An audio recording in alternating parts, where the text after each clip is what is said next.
வணக்கம் நேயர்களே, இது ஷர்மிளா டாக்கீஸ். நான் உங்கள் டாக்டர் ஷர்மிளா. நேத்து பாருங்க, நம்ம குஷ்பு அக்கா திடீர்னு ஒரு முடிவு எடுத்திருக்கிறாங்க. அதாவது உடல்நிலை எனக்கு சரியில்ல, ரொம்ப கஷ்டமா இருக்கு, அதனால பிரச்சாரம் பண்ண முடியாது, அதனால தயவு செஞ்சு என்ன எக்ஸ்கியூஸ் பண்ணிடுங்க அப்படின்னு பாஜகவுடைய தேசிய தலைவர் ஜே.பி. நட்டாவுக்கு ஒரு லெட்டர் எழுதி கொடுத்துட்டு, அம்மையார் வந்து ஆக்டிவ் பிரச்சாரத்துல இருந்து பின்வாங்கிட்டாங்க. எனக்கு வந்து ஒரு சர்ஜரி பண்ண போறாங்க, நான் ரெஸ்ட் எடுக்க போறேன், ஆனாலும் சோசியல் மீடியால நான் தொடர்ந்து பிஜேபிக்கு பிரச்சாரம் பண்ணுவேன் அப்படின்னு ஒரு அறிக்கையை வந்து வெளியிட்டிருக்கிறாங்க. குஷ்பு அக்காவுடைய வரலாறு நீங்க எடுத்து பாத்தீங்கன்னா, ஆரம்பத்துல திமுகவுல இருந்தாங்க. அந்த நேரத்துல பாத்தீங்கன்னா, தன்னை ஒரு தீவிர பெரியாரிஸ்ட் அப்படின்னும், நான் ஒரு ஏத்திஸ்ட், எனக்கு வந்து நான் வந்து பெரியாரை வந்து உள்வாங்கியவள், பெரியாருடைய கொள்கைகள் தான் என் உயிர் மூச்சு அப்படிங்கிற அளவுக்கு அக்கா வந்து களமாடினாங்க. அதுக்கப்புறம் பாத்தீங்கன்னா, இவங்க எந்த அளவுக்கு மேலோட்டமா நுனிப்புல மேயர் அரசியல்வாதி அப்படிங்கிறது திமுகவுக்கு நல்லா தெரிஞ்சதுனால, அவங்க பெருசா இவங்களுக்கு எதுவும் பதவி கிதவி எதுவும் கொடுக்கல. எலெக்ஷன்ல கண்டெஸ்ட் பண்ண வாய்ப்பும் குடுக்கல அப்படிங்கிற கோவத்துல உடனே அங்கேருந்து அப்படியே காங்கிரஸ்க்கு தாவுனாங்க. தொடர்ந்து ராகுல் காந்திக்காகவும் சோனியா காந்திக்காகவும் சமூக வலைதளங்களில் அக்கா இது போல இல்ல அப்படின்னு களமாடினாங்க. உண்மையிலேயே பாக்குறவங்களுக்கு வந்து ரொம்ப ஆச்சரியமா இருக்கு. ஆஹா, குஷ்பு போன்ற ஒரு பெண்ணியவாதியை வந்து இந்த சமீப காலங்கள்ல அரசியல்ல யாருமே பார்த்தது இல்ல. என்ன விதமான ஒரு திறமையான ஒரு ஆளுமை பாருங்க, ஒட்டுமொத்த சங்கி கூட்டத்தையும் அக்கா ஒத்த கையில பந்தாடுறாங்க அப்படிங்கிற அளவுக்கு எல்லாருமே வந்து ஆச்சரியப்பட்டோம், வியப்படைந்தோம். அக்காவை பார்த்து ஒரு பெரிய இன்ஸ்பிரேஷனாலாம் நான் கூட அந்த காலத்துல நினைச்சிருந்தேன். ஆனா பாருங்க, உள்ள கூட இருக்கிறவங்களுக்கு தான் உண்மை தெரியும் அப்படிங்கிற கதையா காங்கிரஸ்லயும் இவங்களை பெருசா கண்டுக்கல. இவங்களுக்கு அந்த அளவுக்கு கெப்பாசிட்டி இல்ல அப்படின்னு நினைச்சிட்டாங்களோ என்னமோ. என்னுடைய திறமைகளுக்கும் என்னுடைய உழைப்புக்கும் வந்து அங்கீகாரம் கிடைக்கல அப்படின்னு சொல்லிட்டு காங்கிரஸ் விட்டு விலகுறாங்க. எப்படி விலகுறாங்க அப்படிங்கறத யோசிச்சு பாருங்க. முந்தா நாள் நைட் வரைக்கும் மோடிய மேடை மேடையா கழுவி கழுவி கழுவி கழுவி ஊத்திட்டு, அடுத்த நாள் காலையில நேரா டெல்லிக்கு போய் அவருடைய தலைமையில பாஜகவுல வந்து இணையறாங்க. இணைஞ்சிட்டு வெளியில வரும்பொழுது, ஏன் வந்து நீங்க காங்கிரஸ விட்டு போனீங்க அப்படின்னு கேட்டா, அதுக்கு அவங்க ஒரு காரணம் சொன்னாங்க பாருங்க. காங்கிரஸ் பெண்களுக்கு விரோதமான ஒரு கட்சி, பெண்களுக்கு எதிரான கட்சி, ரொம்ப மிசாஜினிஸ்ட் பார்ட்டி, அதனால எனக்கு காங்கிரஸ்ல இருக்க விருப்பம் இல்ல, பெண்களுக்கு மரியாதையே குடுக்கறது இல்ல அப்படின்னு சொல்லி ஒரு காரணத்தை சொல்லி பிஜேபிக்கு போனாங்க. சரி, நேத்து வரைக்கும் மோடி எப்படி கழுவி கழுவி ஊத்துனீங்களே மேடம், அதற்கெல்லாம் என்ன பதில் சொல்ல போறீங்கன்னா, அதுக்கும் ஒரு பதில ரெடிமேடா வச்சிருந்தாங்க. நான் காங்கிரஸ்ல கொள்கை பரப்பு செயலாளரா இருந்தேன், அவங்க என்ன ஸ்கிரிப்ட் கொடுத்தாங்களோ அதை நான் அப்படியே பேசிட்டேன். நான் ஒரு நடிகை தானே, எனக்கு என்ன டயலாக் கொடுத்தா நான் அப்படியே பேசுவேன்ல, அந்த மாதிரிதான் அவங்க எனக்கு இந்த ஸ்கிரிப்ட கொடுத்தாங்க.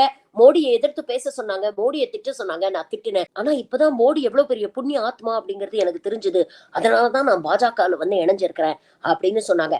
இவங்க காங்கிரஸ்ல இருக்கும் பொழுது இதே பாஜக சங்கி கூட்டம் தான் நகத் கான் அப்படின்னு இவர்களுடைய மதத்தை அடையாளப்படுத்தி இவங்கள அவ்வளவு தூரம் கேவலப்படுத்தி இருக்கிறாங்க.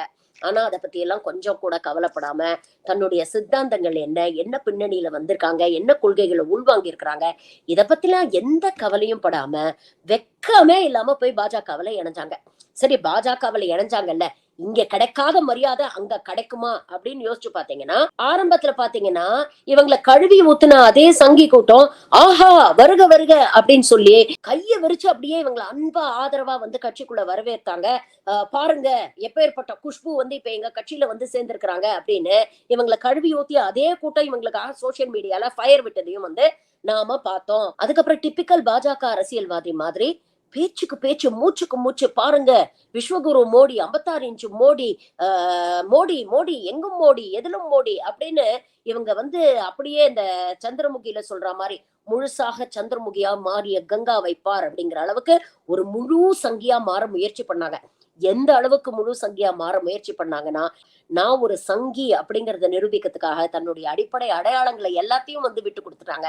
நான் நகத் கான் அப்படின்னு சொன்ன அதே குஷ்பு, நான் பெரியாரிஸ்ட் அப்படின்னு சொன்ன அதே குஷ்பு, நெத்தி நிறைய பட்ட பட்டையா விபூதியும் குங்குமத்தையும் வச்சுக்கிட்டு ராமர் கோவில் திறப்பு விழாவுக்காக பிரச்சாரம் பண்ணதை எல்லாம் நம்ம பார்த்தோம். அப்பதான் உண்மையிலேயே தோணுச்சு, எந்த அளவுக்கு ஒரு பச்சோந்தியா இந்த அம்மா இருந்திருப்பாங்க, எந்த அளவுக்கு எந்தவித சித்தாந்தத்தையும் உள்வாங்காத ஒரு சந்தர்ப்பவாதியா இந்த அம்மா இருந்திருப்பாங்க அப்படிங்கிறது பொதுவெளியில் மக்களுக்கு அப்பதான் புரிய ஆரம்பிச்சது. அதுக்கப்புறம் சட்டமன்ற தேர்தல் வருது, எப்படியோ முட்டி மோத்தி ஒரு சீட்டை வாங்கிட்டாங்க. ஆனா அந்த சீட்லயே அவங்களால வந்து வாக்குகளை வாங்கி ஜெயிக்க முடியல. அதுக்கப்புறம் பாத்தீங்கன்னா அண்ணாமலையோட என்ட்ரி ஆகுது. அண்ணாமலை வந்தப்புறம் குஷ்புவை வந்து கிட்டத்தட்ட ஒதுக்கியே வச்சுட்டாரு அப்படின்னு சொல்லணும். ஏன்னா வந்த புதுசுலயே அவர் கொடுத்த ஒரு இன்டர்வியூ வாய்ஸ், அவருடைய வாய்ஸ் ஓவர் வந்து ரொம்ப ஃபேமஸ். நான் வந்து செஞ்ச முதல் வேலையே பாத்தீங்கன்னா, என்னோட ஆபீஸ்ல வந்து கண்ணாடி டோர் போட்டேன், ஏன்னா குஷ்பு, காயத்ரி போன்றவர்கள் வந்தா என்ன யாரும் தப்பா நினைச்சிடக் கூடாது அப்படிங்கிற அளவுக்கு எந்த மதிப்பும் மரியாதையும் காங்கிரஸ்ல கிடைக்கல அப்படின்னு சொல்லி பாஜகவுக்கு போனாங்களோ, அந்த பாஜகவிலேயே இவங்களுடைய மரியாதையை இவங்க பீஸ் ஆக்குனாங்க அப்படிங்கறத நம்ம பார்த்தோம். ஆனா அதுக்கப்புறமும் அக்கா சளைக்காம, சரி ஏதோ ஒண்ணு எவனோ ஒருத்தன் பேசிக்கிட்டு போட்டோம், நமக்கு என்ன, நமக்கு சீட்டு கிடைச்சதா, நம்ம தேர்தல்ல ஜெயிச்சோமா, கல்லா கட்டணுமா அப்படிங்கிற விதத்துல வந்து எல்லாத்தையும் பொறுத்துக்கிட்டு அக்கா பயணம் பண்ணாங்க. ஆனா அண்ணாமலை வந்ததுக்கு அப்புறம் நீங்க பாத்தீங்கன்னா மெதுவா ஓரம் கட்டப்பட்டாங்க. கிட்டத்தட்ட 10ஓட 11 அத்தோட இது ஒண்ணு அப்படிங்கிற கதையா குஷ்பு வந்து பாஜகவுல நானும் இருக்கேன் அப்படிங்கறத நிரூபிக்கிறதுக்காக அப்பப்ப சமூக வலைதளங்கள்ல மோடியை புகழ்ந்து ட்வீட் போடுவாங்க, இல்லைன்னா ஸ்டாலினை எதிர்த்து ட்வீட் போடுவாங்க, திமுகவை திட்டி ட்வீட் போடுவாங்க, இல்லைன்னா அப்படியே பிரஸ் மீட் கொடுப்பாங்க, நேஷனல் மீடியால போய் அப்படியே நீலி கண்ணீர் வடிப்பாங்க. இந்த அளவுக்கு வந்து களமாடினாங்க குஷ்பு. சரி இதெல்லாம் எதுக்கு பண்ணாங்க அப்படின்னு பாத்தீங்கன்னா, சட்டமன்ற தேர்தல்ல தான் நம்ம பருப்பு வேகல, சரி அட்லீஸ்ட் நாடாளுமன்ற தேர்தலையாவது நமக்கு ஒரு சீட்டு கொடுப்பாங்க, அதுலயாவது ஜெயிச்சு நாம எதையாவது ஒண்ணு பண்ணுவோம் அப்படின்னு நினைச்சு இருந்த குஷ்புவோடைய கனவுல ஒட்டு மொத்தமா மண்ணள்ளி தூக்கி போட்டுட்டாரு அண்ணாமலை. கவர்னரா இருக்க தமிழிசை அக்காவை ரிசைன் பண்ணிட்டு வந்து போட்டியிட சொல்றாங்க. எம்எல்ஏவா இருக்கக்கூடிய நைனா நாகேந்திரனை வந்து போட்டி போட சொல்றாங்க. ஒண்ணு இல்லைங்க, எங்கேயோ இருந்த ராதிகாவை கூட்டிட்டு வந்து போட்டி போட சொல்றாங்க பாஜகவுல. காலங்காலமா பாஜகவுக்காக சோசியல் மீடியாவில களமாடி ஊர்ல இருக்கிறவனோட வேத்தரிச்சல் எல்லாம் வாங்கி கொட்டிக்கிட்ட குஷ்பு அக்காவுக்கு பாவம் ஒரு எம்பி சீட்ல நிக்கிறதுக்கான ஒரு கேண்டிடேட் அப்படிங்கிற ஒரு ஆப்பர்ச்சுனிட்டி கூட இந்த பாஜக கொடுக்கலங்க. அப்ப குஷ்பு அக்காவோட மனநிலைமையை கொஞ்சம் யோசிச்சு பாருங்களேன். தமிழிசை சவுந்தரராஜனுக்காக நம்ம போய் பிரச்சாரம் பண்ணணும், நயினார் நாகேந்திரனுக்காக பிரச்சாரம் பண்ணணும். அட நேத்து வந்த ராதிகா நம்ம விட அரசியல்ல ஜூனியர், அந்த அம்மாவுக்காக நான் போய் பிரச்சாரம் பண்ணணும். ஆனா எனக்கு ஒரு சீட் இல்ல. விரக்தியோட உச்ச கட்டத்துக்கு அக்கா போயிட்டாங்க அப்படிங்கிறது எங்க வெளிப்பட்டுச்சு தெரியுமா? சமீபத்துல மோடி தமிழ்நாட்டுக்கு வந்தோன்னு ஒரு மேடையில அக்கா பேசுறாங்க, ஒளறி கொட்டுறாங்க. பாருங்க கூட்டணி கட்சி தலைவர்கள்லாம் நம்மளோட மேடையில இருக்கிறாங்க, அண்ணன் எடப்பாடியார் இருக்கிறாரு அப்படின்னு அவங்க பேசின அந்த வீடியோ நான் போட சொல்றேன் பாருங்க, எவ்வளவு ஒளறி கொட்டியிருப்பாங்க பாருங்க. 2,80,000 லட்சம் கணக்கான ஒரு நதி மீண்டும் மோதி மறந்துற எத்தனை லட்சக்கான ஒரு மதி, அத்தனை பெரிய தலைவர்கள் மேடையில் இருக்கிறாரு. இபிஎஸ் அவர்கள் இருக்கிறாரு, சரத் இபிஎஸ் அவர்கள் இருக்கிறாரு. வேண்டும் மோடி மீண்டும் மோடின்னு சொல்றது கூட அக்காவுக்கு வந்து அவ்வளவு கன்ஃபியூஷன், அவ்வளவு பதட்டம். ஏன்னா இவ்வளவு தூரம் நாம நிக்கிறோம், இங்க இவ்வளவு தூரம் கட்சிக்காக களமாடுறோம், நம்மளையெல்லாம் விட்டுட்டு நேத்து வந்த ராதிகாவுக்கு எல்லாம் சீட்டு கொடுத்துருக்காங்களே அப்படிங்கிற விரக்தி, கோபம், வருத்தம் எல்லாம் அதனுடைய வெளிப்பாடுதான் அந்த மேடையில அவங்க பேசுற பேச்சு. அதுக்கப்புறம் ஒரு 2 நாள் பிரச்சாரத்துக்கு போனாங்க. இன்னைக்கு வந்து உடல்நிலையை காரணம் காட்டி அக்கா வந்து நான் பிரச்சாரத்துக்கு வரமாட்டேன் அப்படின்னு சொல்லியிருக்கிறாங்க. உண்மையிலேயே அவங்களுக்கு உடல்நிலை பாதிக்கப்பட்டிருந்ததுன்னா கண்டிப்பா நீங்க ரெஸ்ட் எடுக்கத்தான் செய்யணும் அக்கா. போய் முதல்ல ஒரு ரெஸ்ட் எடுங்க, ஒரு பிரேக் எடுங்க. என்னமோ உங்களுக்கும் அரசியலுக்கும் 7ஆம் பொருத்தம் தான், செட்டே ஆக மாட்டேங்குது. எங்க போனாலும் உங்களுக்கு வந்து கிடைக்க வேண்டிய மரியாதை வந்து கிடைக்க மாட்டேங்குது, நீங்க நினைக்கிறது நடக்க மாட்டேங்குது, நோகாம நோம்பு கும்பிடணும்னு நினைக்கிறீங்க. வெறும் சோசியல் மீடியால மட்டும் களமாடினா போதும், இறங்கி வேலை செய்யறதெல்லாம் மத்தவங்க பாத்துக்குவாங்க, அதுக்குன்னு சில பிரிவுகள் எல்லாம் இருக்கு, அவங்க பாத்துக்குவாங்க. எந்தவித எதிர்பார்ப்பும் இல்லாம களமாடுறதுக்கு நிறைய பேர் இருக்கிறாங்க. நாம அப்படிப்பட்டவங்க இல்ல. நாம யாரு? தமிழ்நாடே கோவில் கட்டி கும்பிட்ட ஆளாச்சே. நாம போய் அப்படி களத்துல இறங்கி போராட்டத்துல எல்லாம் போய் வீதி வீதியா போய் வெயில்ல காஞ்சு வத்தலாகி மக்கள்கிட்ட போய் ஓட்டு கேட்க முடியுமா? அது மட்டும் இல்ல, மக்களை வந்து 1000 ரூபாய் பிச்சை வாங்குறீங்க அப்படின்னு சொல்லிட்டீங்க. நீங்க எவ்வளவு பெரிய பிச்சைக்காரி? வருஷக்கணக்கா இந்த தமிழ்நாட்டுல குப்பை கொட்டி இந்த மக்கள் கொடுத்த ஆதரவுல தானே நீங்க வந்து சம்பாதிச்சீங்க. அப்ப நாங்க பிச்சைக்காரின்னா நீங்க எவ்வளவு பெரிய பிச்சைக்காரி அப்படிங்கறத நீங்க கொஞ்சமாவது யோசிச்சு பாத்தீங்களா? இந்த மாதிரி விஷயங்கள் பேசும்பொழுது இப்படி எல்லாம் பேசிட்டு எப்படி போய் மக்களை சந்திக்க முடியும்? எந்த தொகுதிக்கு போனாலும் இந்த 1000 ரூபாய் பிச்சை வாங்கிட்டீங்க அப்படின்னு சொல்றத மக்கள் சொல்லி காட்டுறாங்க. ஒரு அடிப்படை விஷயத்த அரசியல்ல நீங்க புரிஞ்சுக்கணும். அரசியலுங்கிறது வெறும் பணம் பதவி அப்படின்னு நினைச்சு வரவங்களுக்கு என்னைக்குமே கை கொடுத்தது இல்ல. தூக்கி விடும், ஆனா டப்புன்னு கீழே இறக்கி ஒரு நாளைக்கு குப்பையில போட்டுரும்.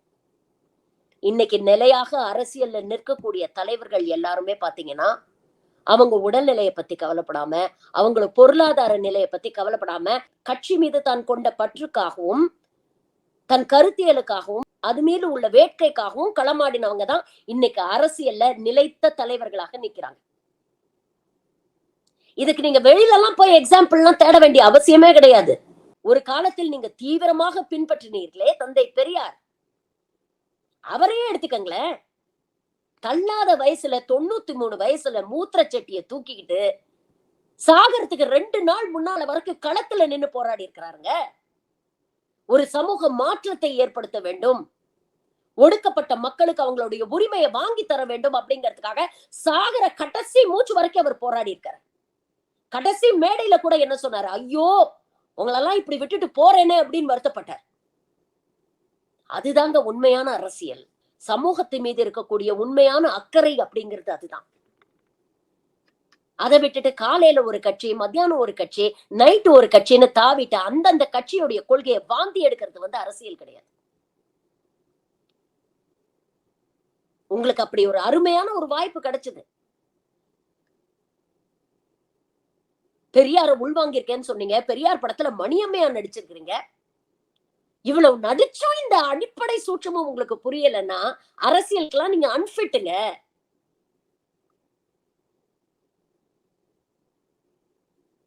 இதுக்கு மேல எந்த கட்சிக்கு தாவலான்னு பிளான் போட்டிருக்கீங்கன்னு தெரியல. ஆனா எங்க போனாலும் உங்களுக்கு மரியாதை இருக்காது. ஏன்னா உங்களுக்குன்னு ஒரு தனி பார்வை, உங்களுக்குன்னு ஒரு தனி கொள்கை, உங்களுக்குன்னு ஒரு தனி பிடிப்பு அப்படிங்கிறது இல்ல. எடுப்பார் கைப்பிள்ளையா இருந்தீங்கன்னா அரசியல்ல எதுவுமே சாதிக்க முடியாது. இன்னைக்கு வாரிசு அரசியல் பேசுறீங்களே, முதல்வர் மு.க. ஸ்டாலின் அவர்கள் படிப்படியா தான் கட்சியில முன்னேறினாரு. அவருடைய உழைப்புக்கு கிடைச்ச அங்கீகாரம் தான் இன்னைக்கு முதலமைச்சரா அவர் உட்கார்ந்து இருக்கிறார். ஆனா உங்களுக்கு எல்லாம் ஓவர் நைட்ல ஒபாமா ஆயிடணும். அரசியலுங்கிறது சினிமா மாதிரி கிடையாது. ஏதோ 2 மணி நேரம் பார்த்துட்டு மக்கள் விசில் அடிச்சுட்டு போயிடுவாங்க அப்படின்னு நினைச்சிடாதீங்க. தொடர்ந்து எந்நேரமும் உங்களை மக்கள் பார்த்துக்கிட்டு இருக்காங்க. நீங்க என்ன கருத்து பேசுறீங்க, யாருக்காக பேசுறீங்க, எப்படி நேரத்துக்கு நேரம் பச்சோந்தி மாதிரி நிறம் மாறுறீங்க, இது எல்லாமே மக்களுக்கு தெரியும்.